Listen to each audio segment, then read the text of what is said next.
começar aqui a tentar contar a história de vida, né, Marcão? Disso que se tornou põe vida nisso, caralho, né? tá maluco.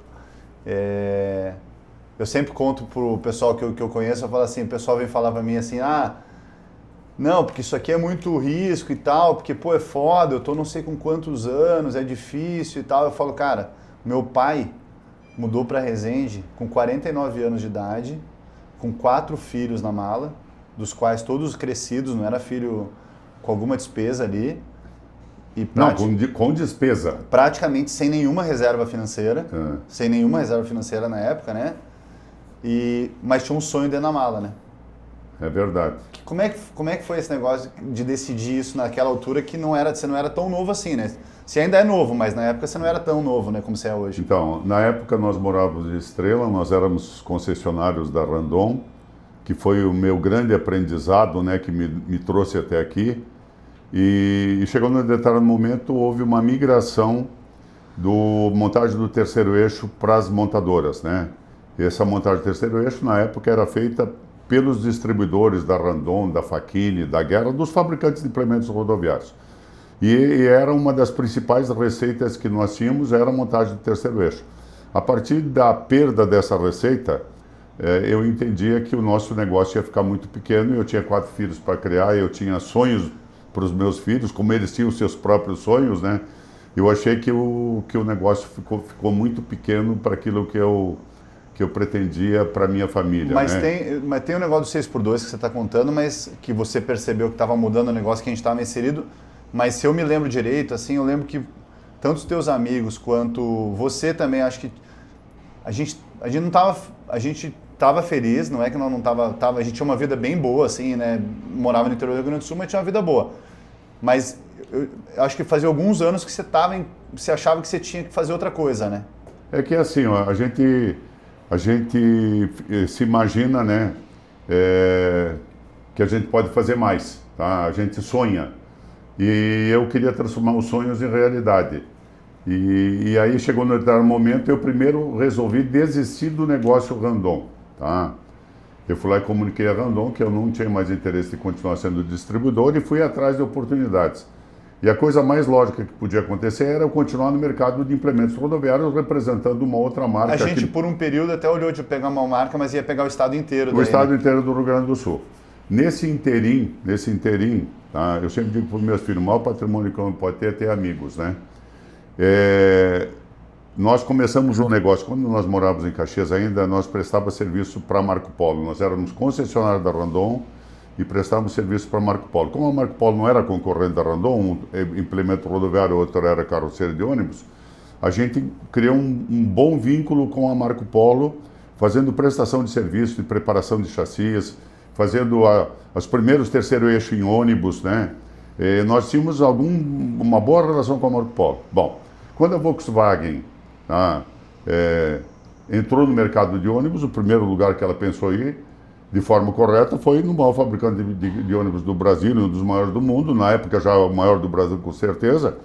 E nessa visita ela foi visitar essa empresa que nós começamos, que depois foi vendida por uma pessoa, por um ex-colega de Randon, que ele tocava esse negócio, a empresa chamava Tuto Transporte. Aí os executivos da Volkswagen que foram visitar a Marco Polo levou lá para mostrar como é que era o trâmite, como é que fazia a preparação de chassis, etc. E eles viram naquilo aquilo que eles sonhavam, tá? Que era atender a demanda do cliente, né?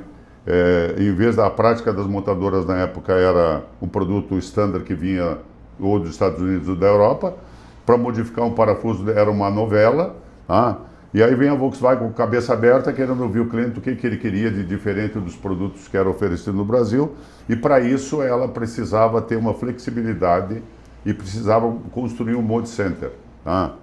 E esse Mode Center o objetivo era não impactar na linha de montagem, tá? Esse nosso ex-colega de Randon ouviu os comentários dos executivos da Volkswagen, os caras pediram para ele se ele tinha interesse de montar esse negócio. Ele disse, olha, eu conheço um cara que tem todas as condições de fazer esse trabalho, tá? E aí ele me ligou e me disse se eu tinha interesse nesse negócio. Eu disse que eu teria. E aí começou... Eu lembro de uma conversa que a gente teve lá na garagem Estrela da nossa casa, tinha um balcão ali, né? E daí eu tava na iminência de morar lá na Austrália e daí tu falou, ó, começou a aparecer uma conversa com a Volkswagen. Aí a gente vai lá para atender a montadora e vai para montar o terceiro eixo. E aí eu lembro que eu queria saber, mas quantos que é? Porque naquela época estava acontecendo isso que você falou de acabar o terceiro eixo nas oficinas da Randon. Não tinha acabado, mas ia acabar. Mas a gente tinha feito um dos maiores vendas da nossa história naquela época. A gente tinha feito 30 caminhões terceiro eixo, a gente ia fazer no negócio da Randon que a gente tinha, por uma exportação para o Uruguai, alguma coisa assim. Da Mercedes-Benz. E os caminhões tudo parado no pátio. Era um negócio, assim, para nós, por dimensão daquela época, era um negócio... grande. A gente ia falando, nossa, 30 caminhões, falava muito disso. Aí quando eu perguntei... Eu lembro que você me deu um número e falou assim, é para montar uns 100 por mês. E na nossa cabeça, 30 num lote do ano todo, que é o que nós tínhamos, já era um negócio absurdo. Então, quando você me contou isso, eu já fiquei, nossa, o negócio aqui vai ser um negócio diferente. Mas não foi uma linha reta, né? Não. Aí o que aconteceu? Nós viemos aqui a Resende, fizemos a apresentação para os executivos da Volkswagen de uma proposta de trabalho e eu percebi que brilhou o olho das pessoas que estavam nos recebendo aqui, né? E aí passa... Quantas vezes você veio aqui para negociar? Não, eu vim uma vez para fazer a apresentação em janeiro de 2001 e em maio de 2001 veio o convite. Tá? Oficial? Oficial. Veio um e-mail do nosso querido amigo Felipe Nogueira, que hoje é um grande executivo da Volkswagen, né? Ele foi encarregado de montar essa operação de Monte Center, né? Então... Aí veio o convite, aí começa o capítulo número 2, que é a novela de começar um negócio. Aí, né? Nós estamos em maio, agora estamos em maio de 2001. 2001. E aí você... E tem que começar imediato. E aí nós viemos para cá, procuramos um pavilhão. O único pavilhão que nós encontramos foi na Dutra, ali no lado do Parque Embaixador. Quilômetro 300. No 300. E aí fomos visitar a fábrica da Volkswagen, né? A gente tinha uma noção de organização... Não da Randon, da Marco Polo, porque a Marco Polo já trabalhava com a questão da Lean Manufacturing, né? Tinha que botar pantufa para entrar na linha. No banheiro, não tinha faxineiro, cada um, para que sujar se não precisa limpar, era o conceito que tinha lá na Marco Polo, né? E aí a fábrica da Volkswagen era o top desse conceito, né? Aí nós alugamos um pavilhão industrial comum. Isso já na segunda vez, na primeira vez vieram, apresentaram. Foram embora, passou uns meses, veio a carta oficial. Nós viemos aqui, alugamos o pavilhão. Já vieram para alugar pavilhão. E aí, na sequência, 2 toques, nós estávamos aqui já com meia dúzia de gauchinhos para nos ajudar a começar a operação. E no começo você pegou uns gaúchos que você conhecia lá e trouxe. Eles trabalhavam comigo. Porque como o negócio primeiro era montagem de terceiro eixo, esses meninos trabalhavam comigo de montadores lá de terceiro eixo, porque esse serviço do Monte Center, na realidade... Quem fazia era o mercado. Isso. Era para começar a produção imediata. Quem que te disse? Produção imediata era para junho, foi para julho, para agosto. Porque alugou o pavilhão em maio. Já em maio já alugou. Alugou o pavilhão. Já pegou posse do pavilhão e daquele jeito começou a reformar, fazer preparação. Já montamos uma estrutura para montar o terceiro eixo, para fazer retoque de pintura, etc. E nada de terceiro eixo. E o pessoal da Volks já estava nos ajudando nessa área ou nós estávamos meio que solto aqui? Nós estávamos montando a operação, preparando, esperando os caminhões. Aí o que aconteceu? Esse é um fator importantíssimo. A Volkswagen tinha um caminhão 31310. E ela tinha um cliente lá de Santa Catarina, o Binotto, que pegou um serviço na Votorantim para transportar... foi um dos grandes transportadores do Brasil. Tora. E esse negócio salvou o nosso primeiro ano, porque nós estávamos aqui sem receita, só tinha despesa. E aí... O pessoal de vendas especiais da Volkswagen diz, olha, tem um negócio, vocês acham que dá para transformar o 31310 em cavalo mecânico? Claro que dá. E aí nós fizemos um lote de caminhão, fizemos 20, 30 caminhões para o Binotto, tá? E esse caminhão foi emblemático porque depois abriu um mercado mundial para esse caminhão. Esse caminhão a gente exportou quantos para Angola, só desse modelo aí? Vai pesquisando aqui que vai ter ele aqui, o 31 cavalo mecânico, tu vai ver. Mas olha, eu te diria que nós temos mais de 2.000 caminhões 31310. Cavalo mecânico, a gente fez na história 2.000 veículos. Então, tá os 31310. 2.000 veículos, é isso aí. Então e a gente exportou uma época bastante para Angola, Para Angola. Aí nós já viramos até quase que uma empresa internacional, exportadora.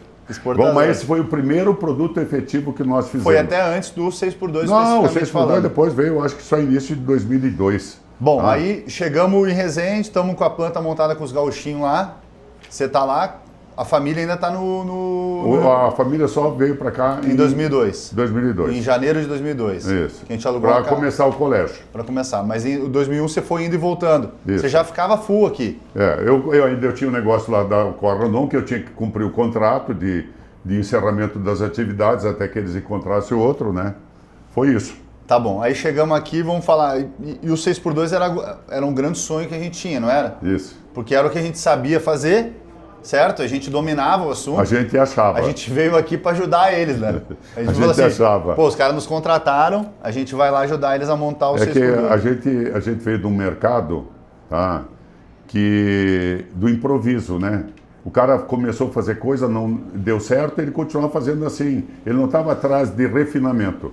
E a Volkswagen trabalha com uma estruturação da estaca zero até chegar ao produto, ela tem toda uma preparação de estudo, de... Não, e a gente trabalhava lá com todos os modelos, com todas as marcas, veículo usado, veículo novo, bico de corte, máquina de solda. Era um negócio mais artesanal. E aqui nós vemos para uma montagem, é um Lego. Se for analisar, para comparar com algum produto conhecido, um Lego, né? E nenhum movimento produtivo nosso de montagem era aleatório, né? Todo o movimento que era feito para montar tinha sido alguém no sul ou aqui. Quando a gente chegou aqui, todos os tempos e os movimentos eram pensados, né? Isso. Você vai ter um montador que vai pegar essa ferramenta aqui, vai levar até aqui, lá no sul, bota o caminhão no box, joga os mágicos e deixa sair do outro lado. É isso aí. Beleza, aí Não, mas aí assim, a gente demorava 3 dias para fazer um terceiro eixo lá. E aqui a gente demorava minutos. 2 horas. 2 horas. Entre entrada e saída. Isso, 2 horas. Mas vamos só lembrar desse primeiro carro, que eu acho que tem uma história do primeiro carro. Então. Porque daí você falou, pô, isso aqui a gente conhece, a gente vai fazer, vamos fazer devagar, porque mesmo conhecendo pode ser que a gente cometa algum erro. E aí você trouxe até o teu professor, né? Então, o funcionário número 4 da Randon é um italiano que migrou para o Brasil. Ele já é falecido, Vittorio Livotto. Ele foi meu gerente de produção na Randon e depois nós dividimos a fábrica. Quando eu fui promovido a gerente de produção na Randon, ele ficou com a metade da fábrica e eu fiquei com a metade da fábrica. Bom, dali eu saí da Randon, fui ser distribuidor da Randon e nesse meio tempo ele se aposentou. Mas ele era um guru do setor? Não, assim, ele é um cara... Tá. E ele foi trabalhar com nós na oficina que nós tínhamos em Caxias do Sul, concessionária da Randon. E aí quando veio montar essa operação, eu me lembrei dele, digo, eu preciso trazer, eu não posso errar, eu tenho que trazer um cara que entende mais do que eu. E nós dois acompanhamos com nós, meus montadores que montavam o terceiro eixo, nós arrodeamos aquele produto umas 50 vezes. E 2 funcionários da qualidade da Volkswagen, o Candinho e o Vieirinha, tá? Eu não posso me esquecer nunca por inúmeros motivos desses 2 cidadãos. Eles iam lá e diziam, vocês não têm pressa de devolver o produto. A hora que vocês disserem que o produto está pronto, vocês liberem o produto que nós vamos levar lá para a fábrica e nós vamos fazer o audit. Eu nem imaginava o que significava a palavra audit. Tá bom. Passa-se um tempo, põe rampa, olha, revisa, vai. Tá tudo certo, o torque, tá tudo certo, tá liberado o produto. Tá bom. Passa-se lá uns 15 dias, eles marcaram uma reunião de audit do produto. Aí nós chegamos lá na Volkswagen, nos levaram numa área iluminada que tu enxergava pulga no chão, com o caminhão piso branco. O piso era azul. Azul. Não, era branco, sim, branco. E o caminhão esse que nós tínhamos montado, o número 1, estava lá. Aí chega o tal do Candinho, que é um querido, por sinal, e entrega um relatório de auditoria do caminhão. Quando eu bato o olho no tamanho no relatório, eu comecei a folhear as folhas, tinha 32 itens problemáticos. Tá bom. No caminhão perfeito. E eu digo assim, esse cara tá em gozação. Eu já pensei que ele estava querendo tava de sacanagem. Esse cara quer nos mandar de volta para o sul. Imagina só, nós fazemos isso uma vida inteira e agora o cara me arruma 32 defeitos. Aí quando ele começou a apresentar os defeitos, aí eu conheci o valor da qualidade da Volkswagen. Tudo que ele apresentou não tinha o que discutir, porque ele dizia, item número 1, parafuso tal tem menos do que 3 fios de rosca. Aí ele olhava, mostrava o parafuso, tinha menos de 3 fios de rosca. Nos 32 itens. Mas moral da história, desses 32, talvez 4, 5 fosse nosso, o resto era da própria fábrica. Aí tu mostrou equidade, né? Porque ele tratou a fábrica... Não, ele olhou como cliente o como caminhão. cliente. Eu sou o cliente. O cara Recebendo o caminhão, como é que eu vou comprar o caminhão. Esse caminhão tem 32 coisas que precisa melhorar. E aquilo para mim, ele disse assim, é uma missão. Eu tenho que incorporar esse espírito da qualidade da Volkswagen. Bom, nós começamos a montar os caminhões e aí veio a tal da auditoria da Volkswagen, que eu também nem sabia que isso existia. Lá vai os auditores da Volkswagen Não, porque tem duas coisas, na qualidade tem duas coisas. Tem olhar o produto, que é o Sim. audit, o ponto 8, e o processo. tem olhar o processo, que é como é que você trabalha, que é a VDA. VDA, né? isso. E a gente também, ISO, VDA, não sabia Nada, que era esquece disso. isso na época lá no Sul, isso era figura Ouvia de ficção. falar. A Marco Polo... Não, as grandes empresas gaúchas tinham ISO. Não tinham ainda. A Marco Polo já tinha alguma coisa nesse sentido. Então eu falo assim, bom, no produto vocês não chegaram lá, mas nós vamos mostrar para vocês que se vocês fizerem o processo, o produto vai para o lugar, né? Isso. Bom, aí vem a auditoria. Nota da auditoria, acho que foi 54. Não, foi 37, foi tipo um negócio ridículo, porque daí depois veio o Fábio... Tá bom, aí apareceu. Lá que daí isso aí é um outro capítulo que é, tá, agora temos uma fabriquinha arrumada, a Volks foi lá e falou assim, esses caras estão prontos para trabalhar para nós? Com o processo organizado no nosso padrão? E nós, piso lavado, todo dia tinha que lavar, né? Não era uma coisa de cultura Não, era igual. um negócio caprichadinho. Não, mas dava trabalho para ficar limpo. Não é que nós estávamos igual não sujar. Nós sujava e limpava, né? Era uma bagunça, mas que a gente limpava, né? Uma bagunça organizada.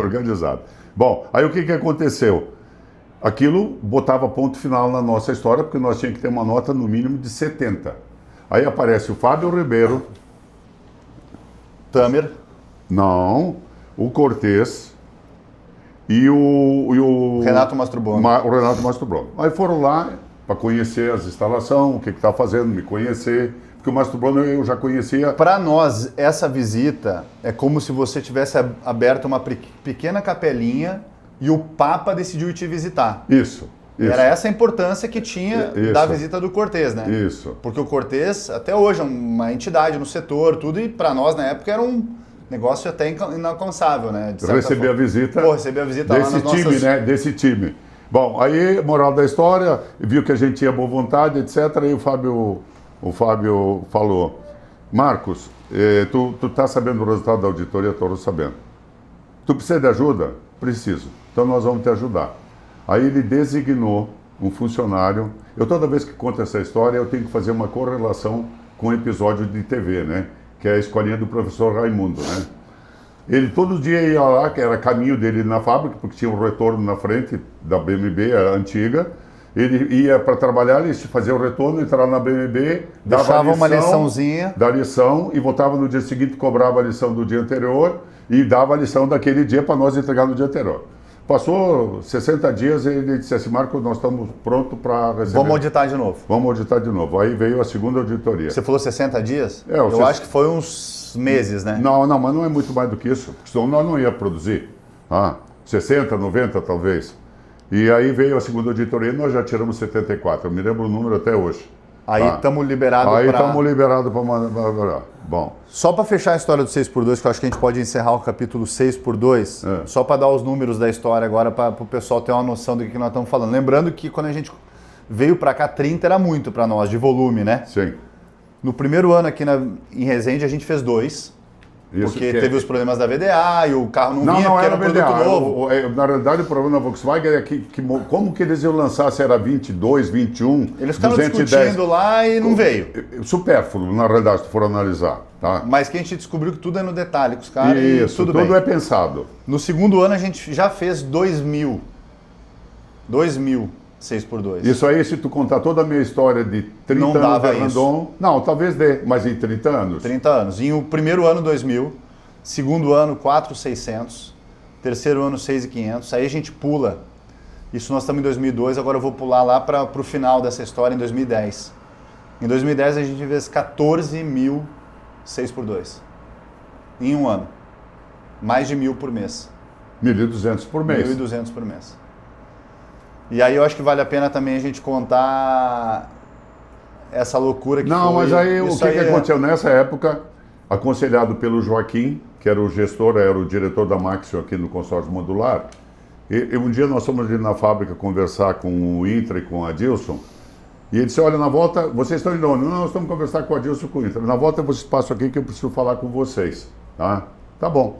Ele disse, o negócio é o seguinte aqui, ó, eu estou fazendo o trabalho. Estou fazendo um curso na Fundação Dom Cabral e eu escrevi vocês para ir lá fazer você e o Bruno. Isso, assim. Isso é 2009 para 10.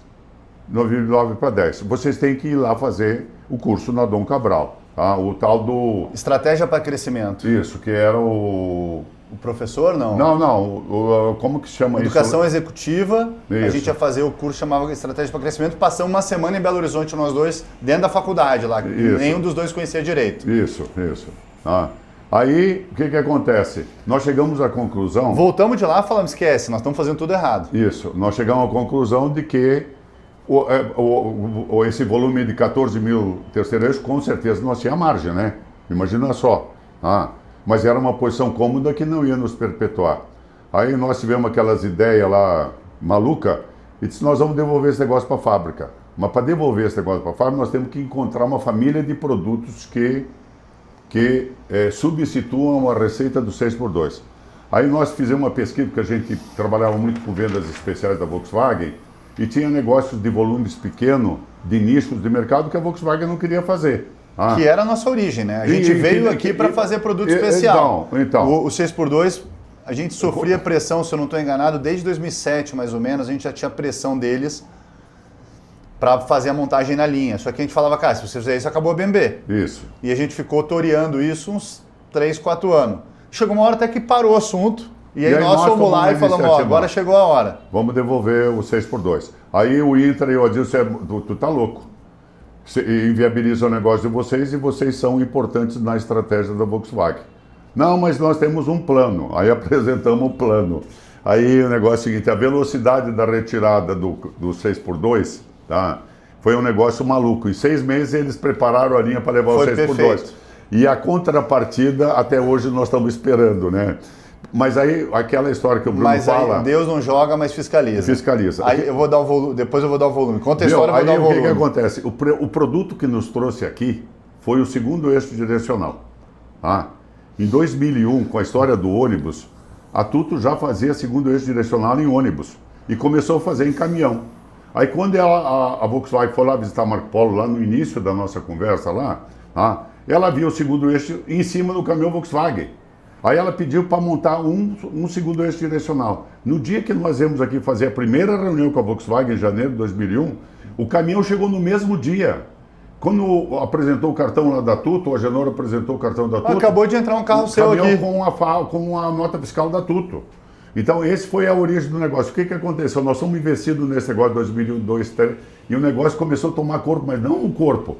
Aí quando chegou em 2010, nós produzia quanto, Bruno? Então vamos lá, vamos dar o volume do 8x2. 8x2 a gente fez no primeiro ano 1. Sim. Depois a gente, como a gente já conversou sobre isso algumas vezes, a gente ficou 5 anos, até 2007 a gente ficou fazendo uns 30 por ano. 30 por ano. Sim. Só que o que aconteceu ali em 8 e 9? Começou a ter privatização de estrada no Brasil. Sim. A lei da balança começou a funcionar, começaram a encher de balança na estrada. Então a sobrecarga acabou, e o 8x2, qual que é a proposta de valor dele? Aumenta a 5,2. As prefeituras começaram a pesar os caminhões. Começou a ter balança nas estradas, e ele começou a ser um veículo muito viável, porque você leva 5.200 quilos a mais por viagem. 6 de carga bruta, tirando o peso do equipamento, 5.200, beleza. Olha o que acontece interessante. Em 2010 a gente decide devolver o 6x2. A gente já em 2009 faz 130, de uma média de 30 até ali. Em 2010 a gente faz 450, em 2011 a gente vai para 900 carros e o resto é história. A gente hoje faz na média 1.500 por ano. 1.500 por ano. Num produto que esse é efetivamente a gente que... Esse é um produto desenvolvido pela BMW, que treinamos a rede... Porque fomentamos o mercado, desenvolvemos a rede... Treinamos a rede porque eles não tinham um conhecimento de fazer cultura, alinhamento. Não, alinhamento do veículo com 4 eixos, eles não sabiam fazer. Nós treinamos toda a rede, tá? Nossos mecânicos conheceram o Brasil inteiro, viajando para fazer a instrução no negócio. E um produto absolutamente sem problema, tá? Sem problema. Um produto que nós... A gente já fez 19 mil segundo eixos até o 31 de dezembro de 2025. Começando com 1. para ver que as coisas começam pequenas mesmo, mas se você perseverar, elas vão para o lugar, né? Esse foi um veículo, e ele que nos salvou a devolução do 6x2, ele que nos salvou. Porque, se fosse sincronizar... Porque antes era prestação de serviço, de mão de obra, e esse era um veículo com... Produto, valor agregado. Com consignado, não consignado não, com valor consignado agregado. Foi bem depois. Aí, beleza, contamos a história do 6x2. Do 8x2. Do 8x2. Eu acho que tem uma história que vale a pena a gente contar, que conta um pouco da história de nós aprendendo a gerir uma empresa de forma mais profissional também, porque a gente era uma coisa mais boteco. Nós era contabilidade, receita, o financeiro, contador, comprador, vendedor, nós fazíamos tudo. Comprava e vendia, e o fluxo de caixa na mão, apertado. No papel, nada de... Não tinha projeção. Não. Orçamento, a gente demorou acho que 10 anos para começar Depois que nós começamos com a Dom Depois Cabral. da Dom Cabral, a gente começou a fazer orçamento na empresa, budget, não tinha isso até lá. Mas eu lembro de 2003 para 2004, a gente estava ali trabalhando e você falou, pô, a gente não está ganhando dinheiro, não está sobrando dinheiro aqui. E daí você fez um e-mail para compras, falando assim, ó, pessoal, a gente está precisando aqui de um reajuste de uns 10% ou 12%, a gente tinha um número. Porque a gente está faturando 100 e não está sobrando nada, e eu preciso que sobre 10, então precisa me dar 10% de aumento. Daí a gente recebeu uma resposta que foi assim, então manda para nós aqui o teu custo direto, teu custo indireto e o teu markup. Nós não sabia nenhum dos três o que significava naquela época, né? Depois nós fomos... Você lembra? E aí nós contratamos... Não, para. E aí nós, bom, agora o jogo é outro, nós não temos competência para fazer isso, vamos atrás da ajuda dos universitários. Aí fomos na Unifoa, tinha 2 professores da Unifoa. A gente descobriu que a gente não tinha as informações. Aí eu perguntei pro Vitor, falei, ô Vitor, não tem um sistema para a gente botar na empresa? Ele falou, tem, mas eu já fiz lá no Sul e não funciona. Ele foi a resposta que ele me deu, porque realmente não funcionava, né? Aí nós aprendemos sobre a tal da microsiga naquela época e fomos pesquisar e aprender. E o pessoal da microsiga falou, cara, vocês não estão prontos para botar um sistema porque vocês não têm informação lá tão organizada.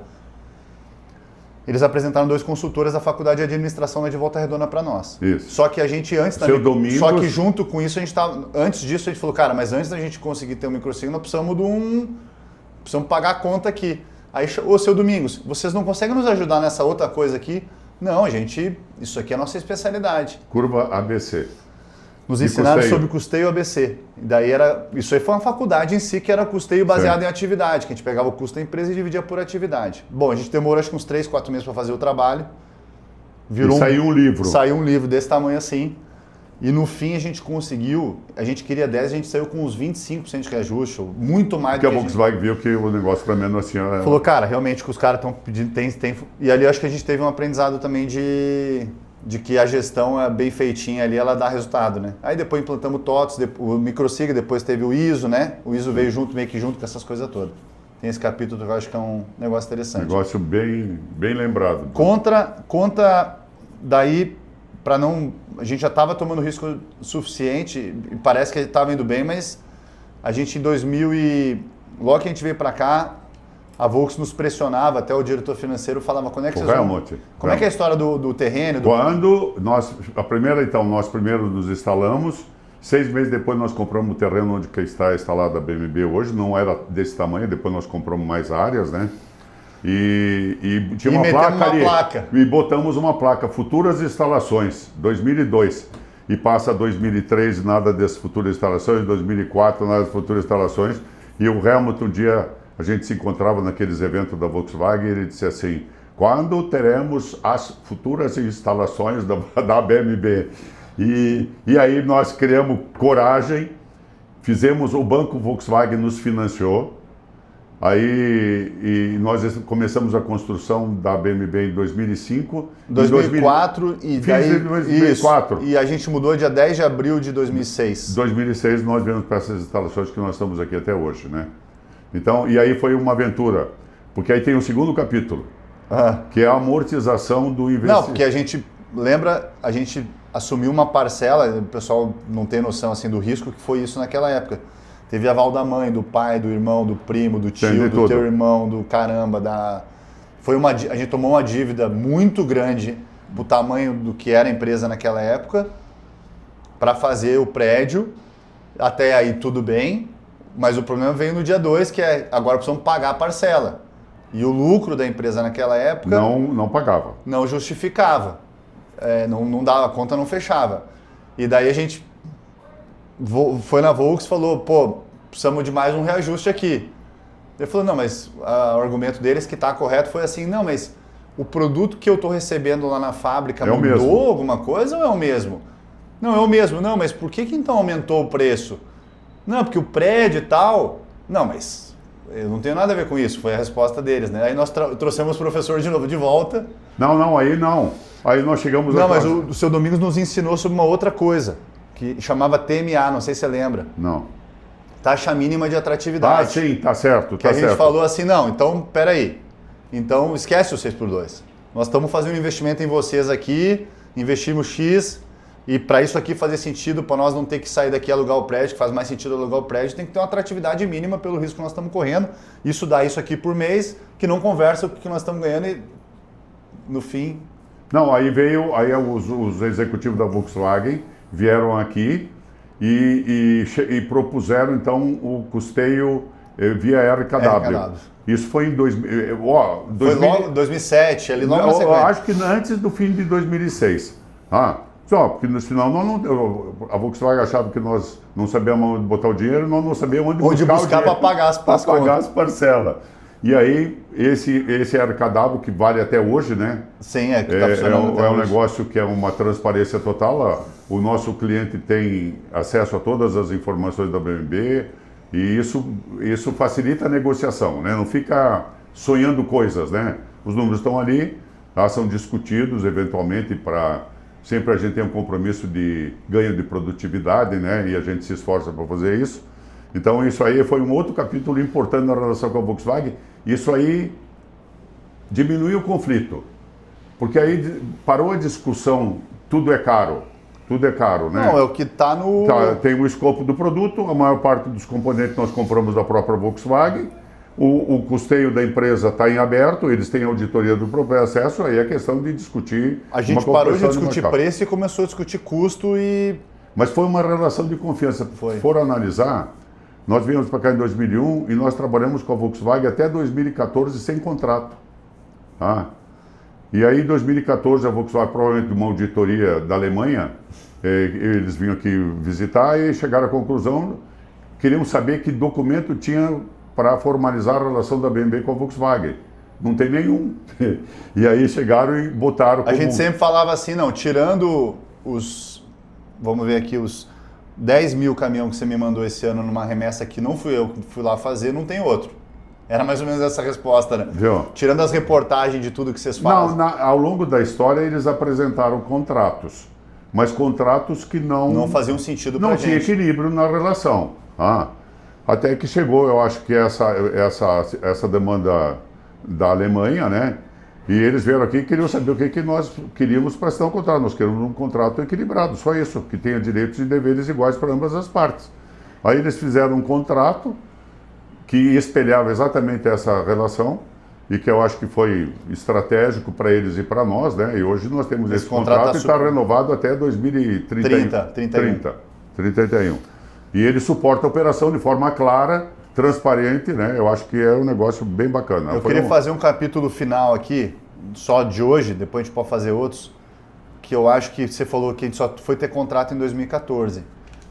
E eu acho que isso tem a ver com uma coisa que a gente não falou muito, mas que você mencionou várias, mas a gente aqui foi muito resultado, acho que das relações que a gente construiu com pessoas ao longo desses 25 anos, né?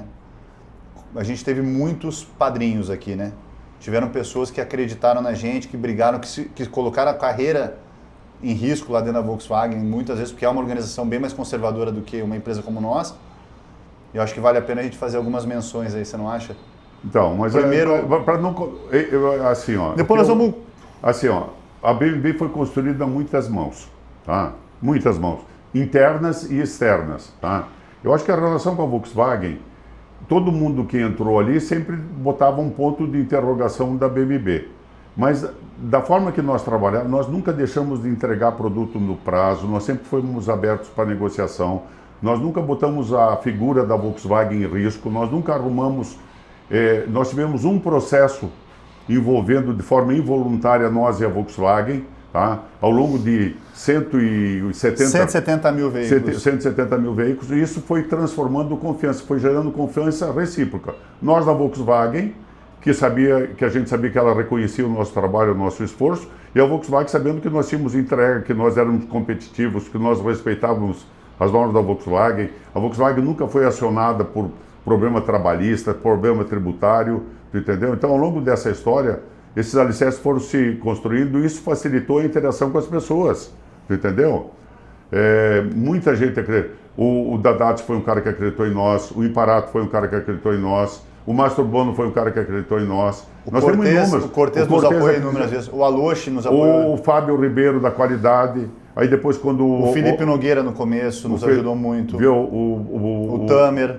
O Tamer foi importantíssimo, né? O professor que vinha aqui nos dar lição e que foi, a gente tem gratidão eterna. O Paulo Barbosa foi importante demais pra gente. Também. A relação que a gente construiu, financeiramente falando, também foi um negócio... Que ele ajudou a construir, que foi pessoas bom pra também Volkswagen. Em compras mesmo lá, o pessoal que nem sempre foi... A gente teve muita relação tritada, mas teve muita gente que fez a diferença lá de entender que a gente era um bicho diferente aqui, né? O Kleber mesmo, eu acho que foi um cara que fez a diferença de uma forma... bem sutil na nossa vida. Não, aqui, assim, né? ó, cada um tem uma missão e a gente tem que respeitar que cada um lá dentro da Volkswagen tem uma missão. E a gente respeita isso. A coisa não pode passar do razoável, tá? Cada um tem uma missão de redução de custo, etc, etc, mas não pode vir aqui contar a história da carrocinha, porque nós não estamos aqui para vender carrocinha, entendeu? Então, essas coisas eu acho que são importantes, nós temos gratidão por um número de pessoas. A própria BMW internamente tem inúmeras pessoas que passaram aqui que deixaram sementes aqui dentro, entendeu? Isso aqui não foi uma coisa minha, tua, da minha família, não. Muita gente ajudou a BMW chegar nesse estágio que está hoje, tá?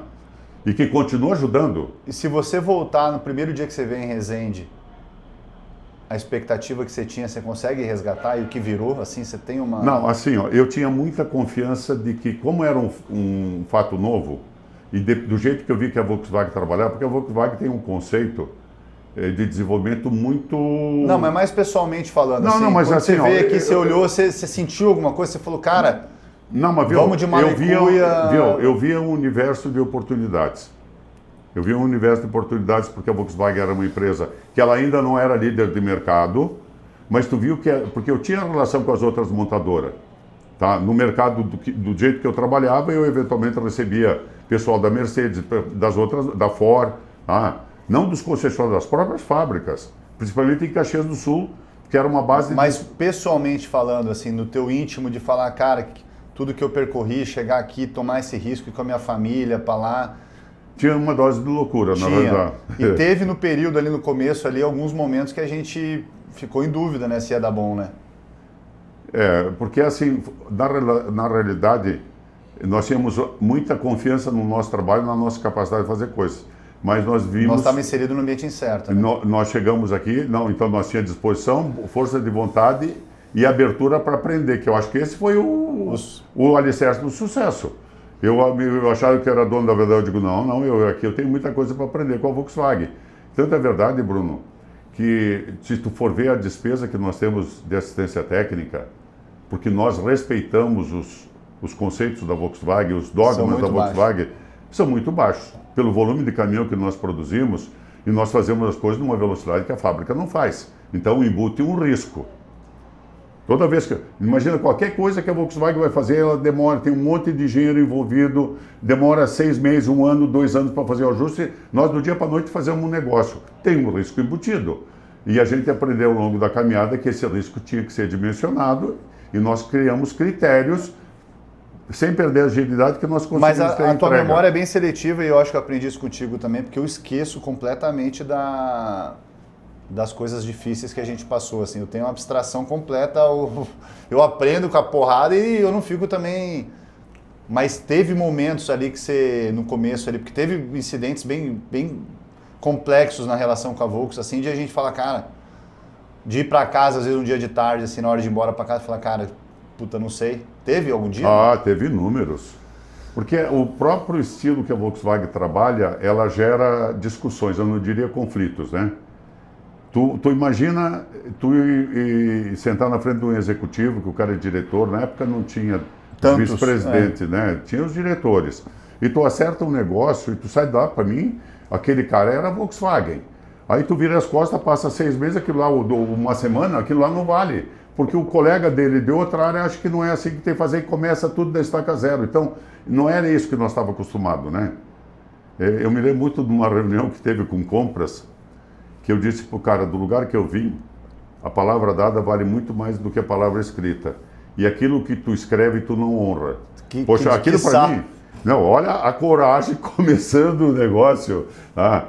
Então, assim, ó, mas a gente aprendeu a respeitar os princípios, os conceitos da Volkswagen, e assim o mundo... Tá? E nós conseguimos interagir nesse meio sem criar grandes problemas. Não. Nós temos uma relação de azeitada. E profundamente de amizade, e de gratidão. Mas você vê que esse sentimento de, mesmo hoje, né, passado tudo que a gente passou e com todas as realizações, não nossas, eu acho que da nossa família sim, mas de tudo que está ao nosso redor, né? Porque quantas pessoas conquistaram aqui dentro casa própria, Sim. faculdade, uma viagem para o exterior, coisas que você também conquistou Bruno, na tua vida no trabalho, que você não experimentou isso até. Eu tenho um ensinamento que eu compartilho com vocês seguidamente, né? O meu pai, que era um homem simples, dizia uma frase que eu nunca me esqueci. Nunca faça alguma coisa para alguém que tu tenha que cruzar a rua. Pessoas já fizeram coisas que se eles respeitassem o conceito do meu pai, eles tinham que cruzar a rua para não me encontrar, tu entendeu? Eu sempre levei isso como um dogma, tá? Inúmeras pessoas que eles estavam achando que estavam fazendo um bem para a companhia, criaram problemas para nós, tá? Eu esqueci esses caras. Eu só fico lembrança com as coisas boas. As coisas hoje que aconteceram ao longo da caminhada, isso acontecem em qualquer jornada, não na história da BMB. Isso aí eu deletei tudo. Eu só fico com as coisas boas. Eu não preciso de remédio para dormir, eu estou em paz comigo mesmo, tu entendeu? Estou com a minha vida em dia. Todos os dias eu tenho consciência de que eu cumpri a minha missão. Tá tudo em casa, né? Quando nós fomos pedir o financiamento para o Banco Volkswagen, tá?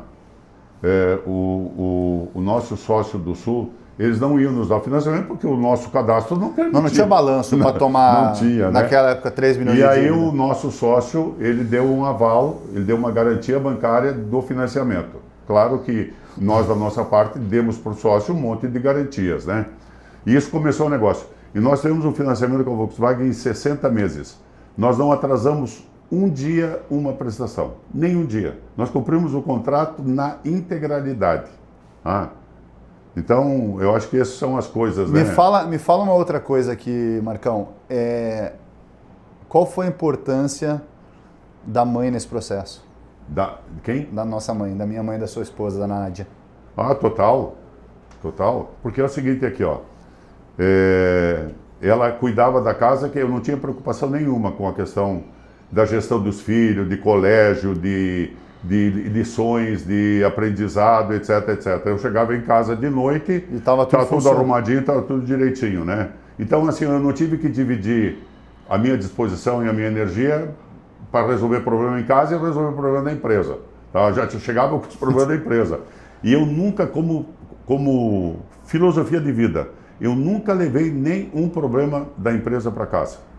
Se tu pedir para a Nádia que ela conte episódios que eu levei de problema, que eu estava não sei o que, descontente, ela não sabe, viu? Se tu contar na história da BMB, ela deve ter vindo na BMB em 25 anos. Uma vez por ano? Uma vez por ano. Porque eu acho que são duas coisas. A minha vida pessoal é uma coisa, a minha vida profissional é outra. Mas a tranquilidade que você tinha para estar total, aqui dentro... Total. Ela tem uma figura sustentáculo, né? Ela é. Porque se tu sai de casa já preocupado com a questão de casa, tu chega dentro da empresa, uma empresa em construção, saindo do zero, total. Pra gente encerrar aqui, pai, acho que é um ponto importante assim. Tu é um cara que tomou banho foi tomar banho de chuveiro aos 15 anos a primeira vez? Não, banho Quando eu fui estudar no colégio interno com 12 anos. Isso. Primeiro quente. banho de chuveiro quente. Se o vô fosse vivo, teu pai fosse vivo, e ele olhasse toda a tua trajetória até aqui, o que tu acha que ele ia pensar? Porque ele era um cara duro, mas o que você acha que ele ia pensar? Viu? O meu pai, ele era duro, mas eu tenho uma gratidão imensa por ele. Tá? Um homem humilde. A nossa casa não tinha energia elétrica, não tinha refrigerador, não tinha TV, todas essas coisas aí. A água era do poço e nós tínhamos uma economia de subsistência, né? Como é que funcionava? A gente trabalhava de manhã para comer de tarde para comer no outro dia de manhã. E assim Com muita troca, muito escambo. Escambo. Então a gente tinha lavoura, a gente produzia praticamente tudo que a gente consumia. Tá? O meu pai era um artesão, né? Ele fazia artigos de montaria, celas, né? Ele era um profissional extraordinário, mas era um negócio para ficar rico, era um negócio para manter a família. E eu acho que a importância dele foi de querer ir atrás. Nós morávamos no interior de Caxias do Sul, uma vila que hoje deve ter 300 habitantes, hoje, na época devia ter 150 habitantes. Que perspectiva de vida os filhos do meu pai teriam lá? E ele, fruto das amizades que ele tinha e de conselhos, bons conselhos que ele recebeu, todos os filhos foram estudar e todos os filhos fizeram... Então, mas eu acho que ele tinha umas referências muito acima do... Porque Não. como ele fazia elementos de... Ele trabalhava com o negócio da cela e tal, ele tinha muito caçador e ele caçava muito bem. Então. E ele era meio que o cara... Onde é que está a chave do negócio? Por isso que eu digo assim, a gente tem que ter amigo de tudo que é classe social. Como o meu pai, o cliente do meu pai, quem era? O fazendeiro. Onde que tinha caça? Nas fazendas. Então meu pai tinha relação de amizade com os fazendeiros. Aí vinha o pessoal de Caxias do Sul, que caçar, já na época a caçada era um negócio de elite. Tá? O meu pai era um bom caçador, treinava cachorro e tinha um lugar para caçar. Então médicos, advogados, empresários eram amigos do meu pai. E esses caras que influenciaram o meu pai e que arrumaram bolsa de estudo para os nossos 4 irmãos estudar. Os 4. Nós tivemos o 2º grau, na época era primário e ginásio, né? Então todo mundo fez o primário na escola lá da vila e o ginásio, todos eles tiveram bolsa de estudo com internato. A tia Rose contou um caso que eu não tinha, né? Que é o caso lá de você sentado na calçada, crianças todos, e todos os primos que vinham de famílias mais... Parece que os irmãos do vô, os tios... Não, os primos. Os primos do vô tinham um outro status social. Outro status social e todo mundo andava de bicicleta na frente da casa de vocês e vocês ninguém tinha bicicleta. Não. Mas o vô conseguiu, acho que exposto a isso que você comentou agora, ele tinha uma visão para vocês, né? Ele tinha um projeto, ele não era um negócio... O que nós estamos vivendo hoje aqui... Não, olha só, eu estudava de manhã, chegava em casa, almoçava, fazia os deveres do colégio. Terminava os deveres do colégio às 2h30 da tarde, eu tinha uma missão na lavoura. Tá? Eu ajudava o meu pai a plantar, eu ajudava o meu pai a capinar, para tirar os iscos, porque não tinha nada desse negócio de produto químico que vai lá e... Tá? Nós tínhamos parreiral, então nós fazia vinho. Nós tínhamos um porco, a gente criava um porco. Quando abatia o porco, a gente começava, comprava um leitãozinho. Não, e começava a leitar. A gente tinha galinha, bastante galinha, então a galinha fazia parte da dieta alimentar. Carne de gado uma vez por semana, não tinha refrigerador, não tinha onde guardar. E no escampo. Então, e aí o que acontecia? Nós tínhamos lavoura. Mas tinha uma rotina organizada dentro Tudo tinha assim, ó. Eu tinha que fazer o dever de casa e depois eu tinha uma tarefa de ajudar da produção dos alimentos, né? Hortaliças, fruta, tudo isso nós tinha. E aí o que fazia? A gente colhia milho mais do que nós precisávamos para alimentar as galinhas, para alimentar o porco, para alimentar o... E nós tínhamos sempre 2 vaquinhas. E a história da matemática? Não, mas calma. Aí o que acontecia? Como nós produzia mais milho do que nós precisava, tinha um moinho lá na vila. E trocava o milho por um tanto de farinha de milho e um tanto de farinha de trigo. Então era o escambo. O que nós comprava? Açúcar, sal, café e arroz que nós não produzia. O resto tudo nós produzia ou nós trocava com alguém. Tu entendeu? Fogão a gás não existia, né? Era lenha. Então, uma das atividades que eu tinha era serrar lenha. Tá? Lenha, meu amigo, o serrote, o meu pai sabia afiar de uma maneira... E o meu irmão era mais calmo, ele era mais... eu tinha que trabalhar quase por mim e por ele, né? Mas tá bom. Mas ele foi importante também, total, o tio Júlio. Total. O tio Júlio, acho que vale a pena também fazer uma menção, que a gente só tá aqui também por causa que ele te apoiou. Sim, sem sobrevivência. Financeiramente. E ele pensou, lembra, ele era nosso sócio lá. Sim. Ele poderia falar assim, pô, mas você vai sair do negócio que a gente é sócio para montar um negócio. Ele pensou, ele esqueceu isso E ele só pensou em, cara, como é que eu dou um apoio pro meu irmão nessa hora que ele precisa. E ele, enfim. Ele foi importante. É isso. Então, mas o que tu achou? Acho que o teu pai teria orgulho, o que ele pensaria, o que ele falaria assim da Bem, dele? aqui assim, eu vou te dizer o que eu penso de vocês, tá? Eu quero que vocês, cada um de vocês seja melhor do que eu. E o meu pai pensava isso. Essa é a essência da conversa. Ele investiu tempo, ele fez inúmeros sacrifícios para dar formação para os filhos.